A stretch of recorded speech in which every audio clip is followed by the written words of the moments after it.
Welcome back बच्चों। तो maths की क्लास में आपका फिर से स्वागत है बच्चों। मैट्रिक्स और डिटर्मिनेंट की जो क्लास चल रही थी अभी उसको थोड़ा सा रोक देते हैं और उसके पहले जो सेकेंड चैप्टर है आपके पार्ट 1 का उसको डिस्कस कर लिया जाए पहले। तो सेकेंड चैप्टर जो है वो आपका नाम है इनवर्स ट्रिग्नोमेट्रिक फंक्शन। तो इसी को शॉर्ट में हम लोग बच्चों कहते हैं ITF। क्या कहते हैं? ITF। और ये जो चैप्टर है बच्चों, इस चैप्टर से अप्रोक्सीमेटली आपके 2 to 4 मार्क्स के क्वेश्चन आते हैं।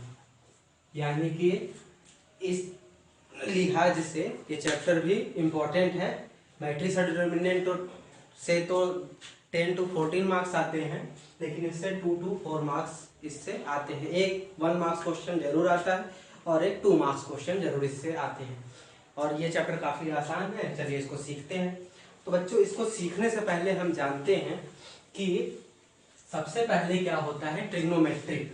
तो ट्रिग्नोमेट्रिक बच्चों आप लोग प्रीवियस की क्लासेस में अपने 10th में पढ़े हैं, 11th में भी आपने पढ़ा है कि वो फंक्शन जो इस फॉर्म में होते हैं, जैसे साइन हो गया, कॉस हो गया, टैन हो गया, कॉट हो गया, फिर सेक हो गया और आपका क्या हो गया, कोसेक।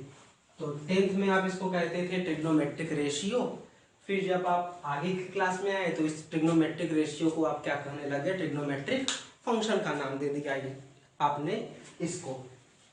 फिर उसके बाद यानी ट्रिग्नोमेट्रिक हमको समझ में आ गया। अब बात करते हैं फंक्शन की बच्चों। सबसे पहले चैप्टर को जानना सबसे पहले बच्चों आपके लिए जरूरी होता है, क्योंकि अगर चैप्टर के जो कीवर्ड्स हैं वो अगर आपको समझ में आ जाएंगे तो फिर चैप्टर में क्या क्या है वो चीज़ें आपको आसानी से सीख सकते हैं।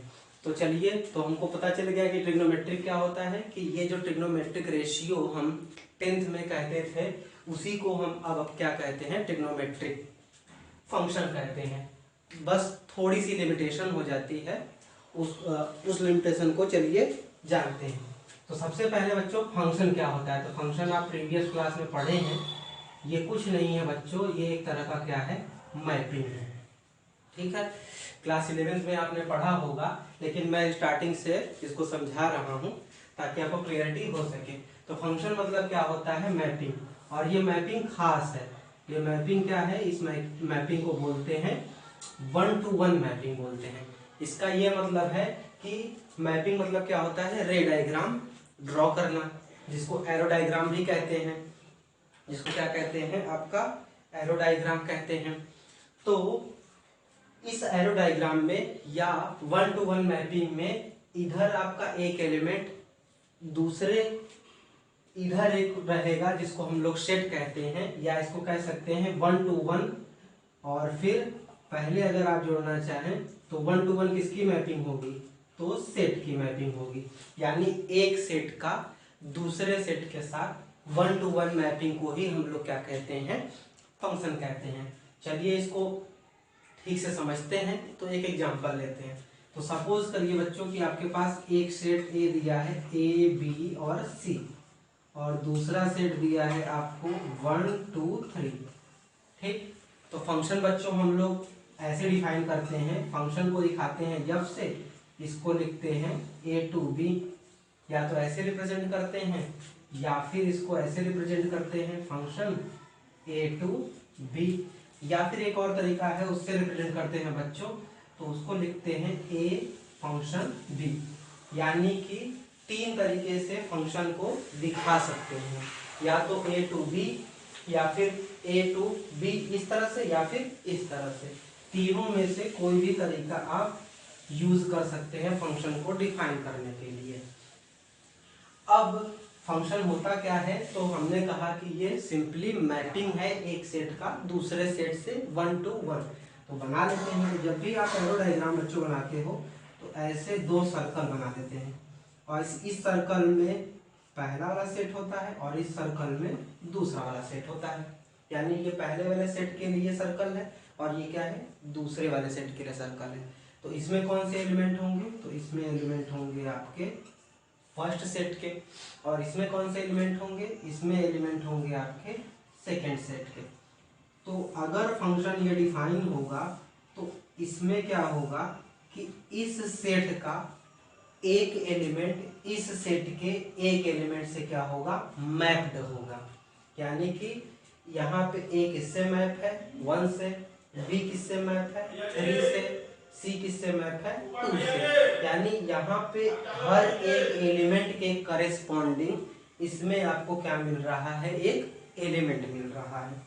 तो फंक्शन क्या होता है बच्चों, यही होता है कि सेट ए का हर एक एलिमेंट सेट बी के एक एक इंडिविजुअल एलिमेंट से, जिसको कहते हैं करेस्पॉन्डिंग एलिमेंट से, क्या करता है, मैप्ड करता है या उसमें मैपिंग होती है।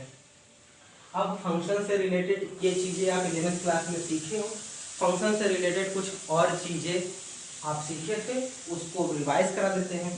तो सेट ए के जितने एलिमेंट होते हैं उनको हम लोग बोलते हैं क्या, डोमेन। सेट ए में जितने एलिमेंट होंगे उसको क्या बोलेंगे बच्चों, डोमेन। और सेट बी में जो एलिमेंट होते हैं बच्चों उसको आपने सीखा है, क्या बोलेंगे, कोडोमेन। सेट बी में जो एलिमेंट होंगे उनको क्या बोलेंगे, कोडोमेन। सेट ए के एलिमेंट को डोमेन, सेट बी के एलिमेंट को कोडोमेन। अब ये जो ए जो रिजल्ट दे रहा है या जिससे मैप्ड है, उन सारे एलिमेंट्स को बोलते हैं रेंज। क्या बोलते हैं बच्चों, रेंज। यानी कि सेट ए का एलिमेंट सेट बी के एलिमेंट से जो मैप्ड है उसको बोलते हैं रेंज बोलते हैं। और ये जो रेंज होता है वो या तो कोडोमेन के बराबर होगा या उससे छोटा होगा, ये भी आप पढ़े हैं। फंक्शन के बारे में एक बार फिर से जितनी चीजें बताएं वो पहले रिवाइज कर लेते हैं ताकि फंक्शनल कॉन्सेप्ट आपको ठीक से समझ में आए। तो ट्रिग्नोमेट्री का मतलब ट्रिग्नोमेट्रिक रेशियो से है। उसके बाद फंक्शन का मतलब है सिंपली कि ये 1 to 1 क्या है, मैपिंग है।